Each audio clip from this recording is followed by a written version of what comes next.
សូមគោរពជ្រាបសួរពុកម៉ែបងប្អូនទាំងអស់គ្នាថ្ងៃនេះថ្ងៃមួយអូសភាអញ្ចឹង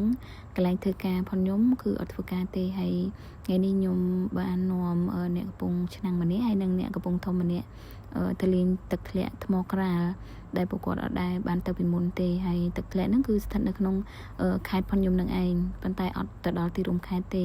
ហើយពួកខ្ញុំបានធ្វើដំណើរតាមផ្លូវជាតិលេខ5ហើយខ្ញុំត្រូវយកអវ៉ាន់មួយចំនួនអញ្ចឹងខ្ញុំក៏បត់ចូលផ្ទះខ្ញុំសិនទៅហើយបន្ទាប់ពីបត់ចូលផ្ទះខ្ញុំហើយពួកយើងក៏បន្តដំណើរតាមផ្លូវជាតិលេខ5ដដែលហ្នឹងក៏ទៅដល់ផ្សារថ្នល់តឹងហើយយើងធ្វើការបត់ឆ្វេងហើយនៅតាមផ្លូវដែលយើងធ្វើដំណើរហ្នឹងយើងនឹងឃើញទេសភាពមួយចំនួនប៉ុន្តែនេះនៅដើមរដូវវស្សាអញ្ចឹងអត់សូវស្អាតហ្មងទេប៉ុន្តែបើនៅរដូវវស្សាហ្មងគឺយើងមើលទៅឃើញទេសភាពស្អាតហ្មងហើយកន្លែងនេះគឺជាកន្លែងដែលខ្ញុំចូលចិត្តថតជាងគេព្រោះដោយសារតែទេសភាពកន្លែងនេះគឺ